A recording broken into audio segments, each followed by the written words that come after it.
Mr. President. Chair recognizes the senator from California. Mr. President, a little more than a couple hours ago, my friend and colleague, Senator Alex Padilla, attended a press conference in the federal building in Los Angeles, being held by the Secretary of Homeland Security, Kristi Noem. Instead of treating him with respect, instead of answering his questions, he was grabbed by her security detail. He was physically forced from the room, forced to the ground, his arms pinned behind his back. This assault on a member of the U.S. Senate is unlike anything I have ever seen, perhaps unlike anything anyone in this chamber has ever seen. And it crystallizes the threat posed to our country and its democracy.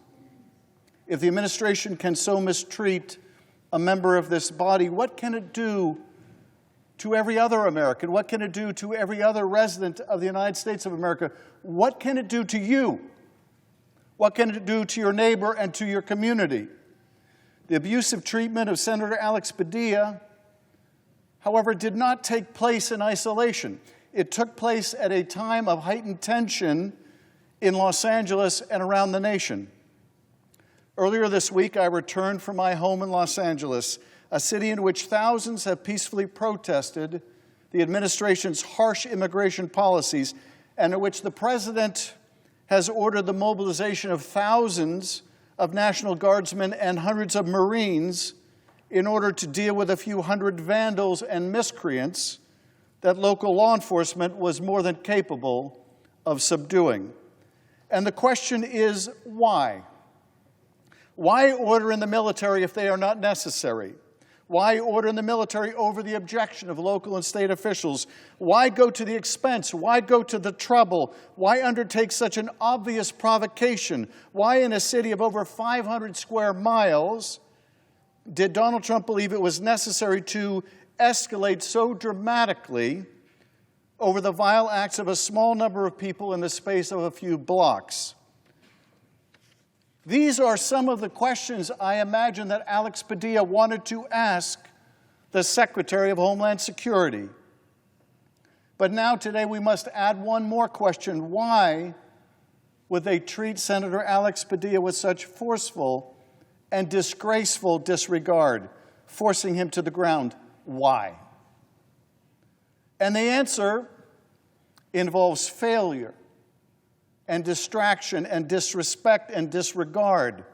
Failure of the President's immigration policy, failure of his economic policy, a desire to distract from these failures, disrespect of our military and its role in civil society, and disregard of our democracy and the principles upon which our nation was founded.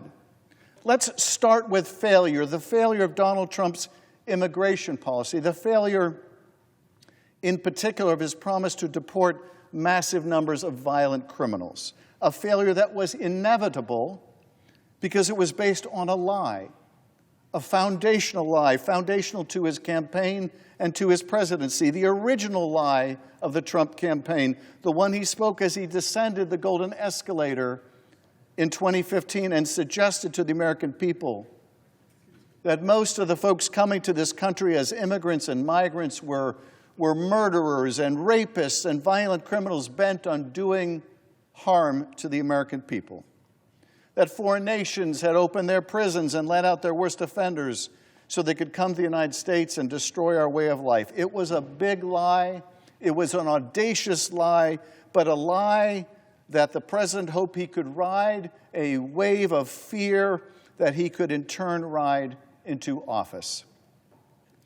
The truth, of course, is the vast number of people coming to this country are peaceful, hardworking people who want nothing more than an opportunity to get ahead, to enjoy a good life, and to provide for themselves and for their family. The American people understood this, but they also understood that our border was broken, that our system was chaotic, that the immigration itself, the system was itself broken, that asylum cases took too long to adjudicate, and people waiting lawfully to immigrate should be given priority of those who do not. As President Donald Trump promised, his focus would be on the deportation of violent criminals. But he also promised mass deportations, and the only way to square that conflict between the very specific and the very broad was to go back to that original lie that all immigrants are violent criminals who mean us harm. If you can make the country believe that, you don't have to be targeted in your immigration raids. You don't have to go through the painstaking work of tracking down people with criminal records who don't want to be found. If you believe the lie that all immigrants are violent criminals, then you can do broad immigration sweeps at restaurants or on farms, in garment factories or high school graduations, in random neighborhoods and homes, or at the Home Depot. Just go out there and arrest illegal aliens, the president's deputy chief of staff, a frustrated Stephen Miller, demanded, after berating department officials for the slow pace of their operations. 3,000 arrests a day, the administration insisted on as a new quota, and gone was any pretense of looking for violent offenders. And so the indiscriminate raids and the indiscriminate cruelty began to multiply. People picking up people who show up for immigration appointments or take the oath of citizenship or to take that oath only to deport them. Separating fathers from their sons and daughters, mothers from their children, husbands from their wives. A farm worker who worked in the fields for decades, hard work, backbreaking work, work in the heat and the cold, work during a deadly pandemic when others stayed home, work that most U.S. citizens do not want to do and will not do, chased through the fields that they harvested to be taken away from their families. A mother chased down the street by hooded ICE agents away from her terrified and screaming teenage daughter. Americans did not vote for this, do not want this, and in the midst of this, the American people started to speak out, at first in small ways, in private conversations after the deportation of their neighbors, and then in more public ways, at town halls and in letters to the editor, on social media and in gatherings at their schools. And then as the raids increased in their scope and the scope of their cruelty, by taking to the streets, as is our God-given right and also a right given by our Constitution. Some of those protests have taken place in Los Angeles, where Angelenos gathered to speak out against these actions, against the separation of families and the injury to our communities and our economy. And in the midst of these protests, some number of agitators were attracted by the conflict and saw it as an opportunity to vandalize, assault law enforcement, and engage in other reprehensible conduct. Like moths to a flame, every city has these miscreants, and so does Los Angeles. They care not about immigration policy or immigrants or migrants who are affected, and our state and local law enforcement are more than capable of dealing with them, and they did. But amidst the failure of his immigration policies and the backlash, Donald Trump saw an opportunity. His economic policy was in tatters. His tariff wars were not improving our trade with other nations, and instead were prompting the boycott of American goods by close allies like Canada and causing layoffs at American ports, higher prices at Target and Walmart and elsewhere. He had to fend off Amazon plans to include a line item for the Trump tariff tax on each transaction, which would have made it even more obvious to the American people that he was betraying the central promise of his campaign to bring prices down when they are going up. And his big, beautiful bill was in trouble over a big, ugly price tag. Far from reducing the debtor deficit, the bill was revealed to cost taxpayers a whopping $2.4 trillion added to the national debt. He was borrowing the money from our kids and our grandkids to fund a tax cut for himself and his rich friends.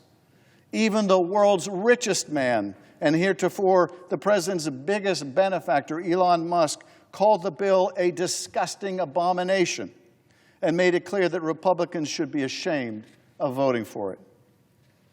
And the opportunity Donald Trump saw in all this failure was this: call in a distraction, call in the troops, call in the Marines, not to save a city, but to save himself from drowning in failure. And so he did. 4,000 troops from California's National Guard and 700 from the Marines. And the reaction in Los Angeles, of course, was the one that he desired. Escalation, not de-escalation. More conflict, not less. More chaos, and the kind of chaos he thrives on. The kind of chaos where the insurrectionist come president, the man who, on his first day, pardoned hundreds of criminals who beat police officers, could somehow try to reclaim the mantle of a law and order president. It has not worked. It will not work. Americans have a long memory and will not soon forget the images of January 6th, when the president sat calmly in the White House dining room, dining on burgers and fries while our Capitol Police were under assault. And the same man who called in the Guard to handle a comparatively small number of criminals and vandals in LA refused to call in the Guard to stop thousands of them from ransacking this Capitol. The last time a president called in a National Guard over the objection of the governor of a state was in 1965, when the segregationist governor of Arkansas ignored a ruling of the Supreme Court and refused to integrate the schools in that state. Lyndon Johnson did so to avoid violence and to protect the students trying to attend. Those circumstances could not be more different than today, when our president has called in the Guard knowing it is more likely to provoke violence than to stop it. We must reject any thinking of our cities as a battle space, that our uniformed military is called upon to dominate, a Secretary of Defense once said. At home, he said, we should use our military only when requested to do so, on very rare occasions by state governors. Those are the words of Donald Trump's Secretary of Defense, not Pete Hegseth, of course, not the Fox News version of a defense secretary, and not the Trump defense secretary before him or the one before that. No, those were the words of the first Trump defense secretary, James Mattis, perhaps the only Trump cabinet member in his first term or the present term to leave his office with a stronger reputation than before he arrived. Militarizing our response, Mattis said, sets up a conflict, a false conflict, between the military and civilian society. It erodes the moral ground that ensures a trusted bond between men and women in uniform and the society they are sworn to protect, and of which they themselves are a part. Keeping public order, he said, rests with civilian, state, and local leaders who best understand their communities and are answerable to them. Now in California, we love our National Guard. We revere them as we do the Marines. The Guard is always there when we need them. During fires and floods, after devastating earthquakes, they serve us at home and abroad, always protecting our interests, our lives, our homes, and our freedom. There is a bond between us, a bond of respect, affection, and trust that must not be broken. Donald Trump does not understand this. He cannot understand it any more than he can understand why people choose a life of military service.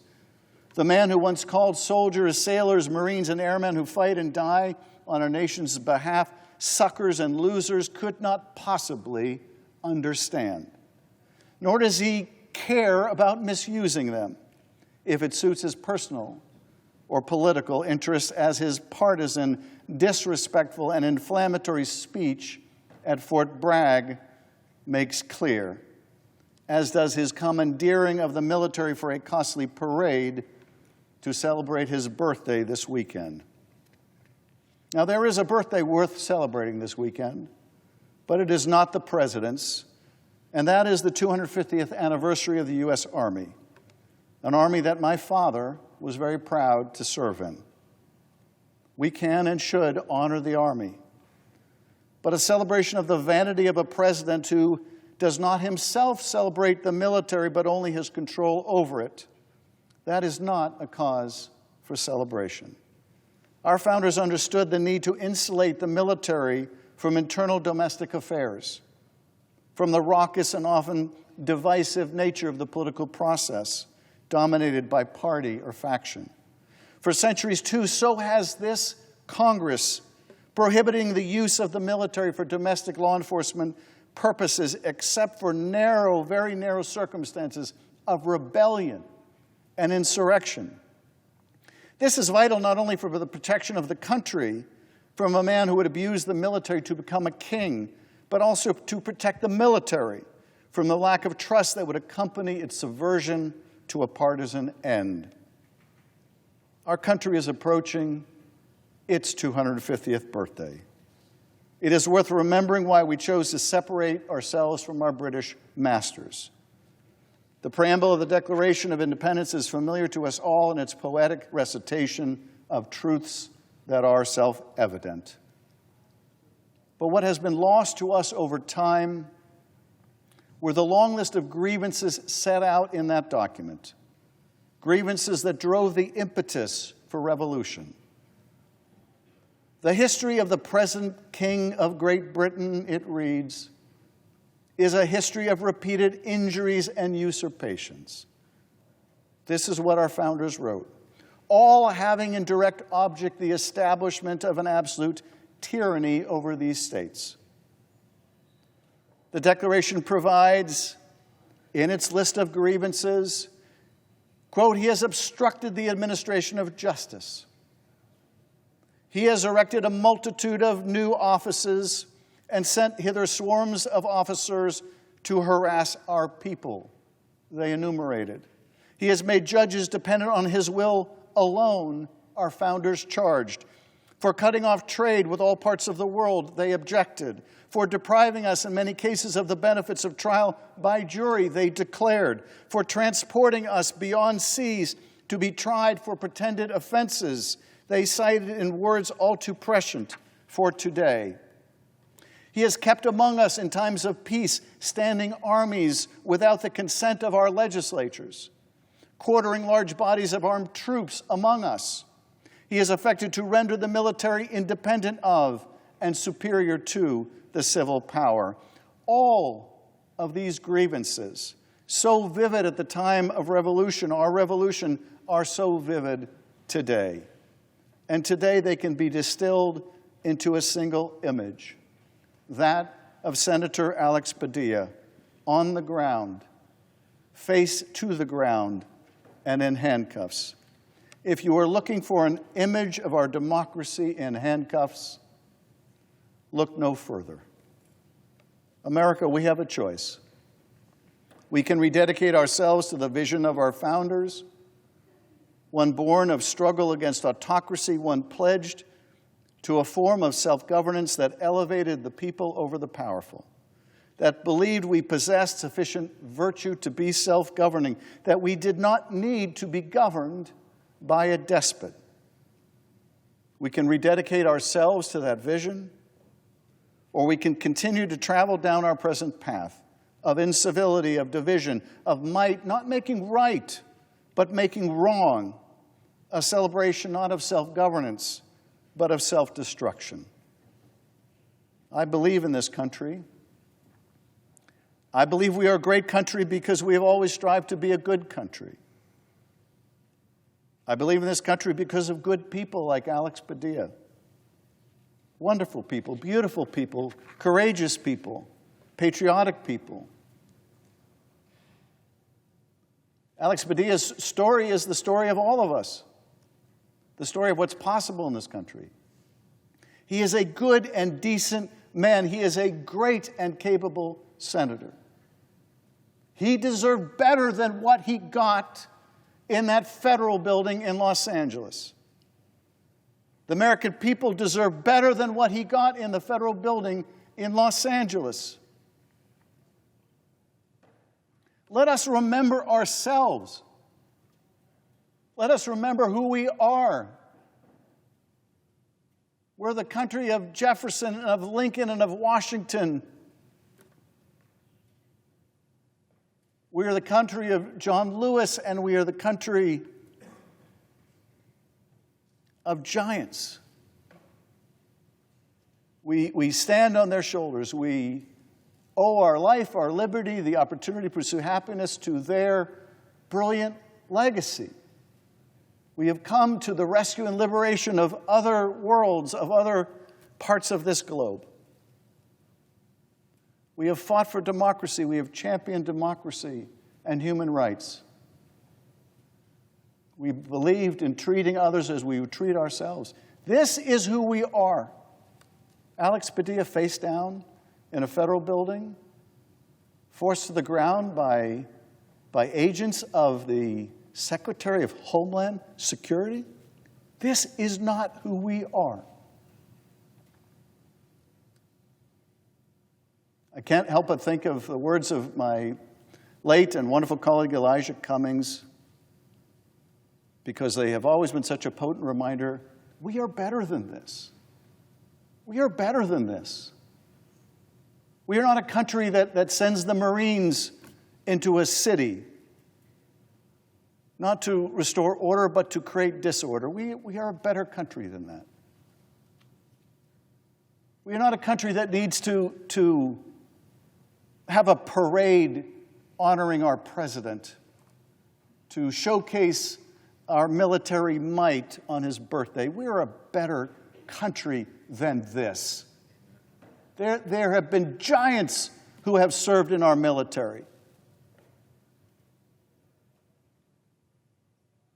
There have been giants that have served in this body. Great people. Come from all different backgrounds. And the strength of this country is that is still so possible. You can come from any beginning and end up here. And we've been a country that has welcomed people from around the world because we've understood they bring their genius and their work ethic and their striving with them, and it has lifted our country forward. We have that beautiful Statue of Liberty, not because we disdain immigrants, not because we view them as a threat, but because we celebrate what they have brought to this country.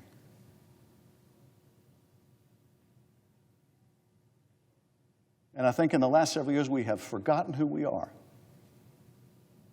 And every now and then we just need to step back from the abyss and remind ourselves of where we came from, and that in this greatest nation on earth, what is possible.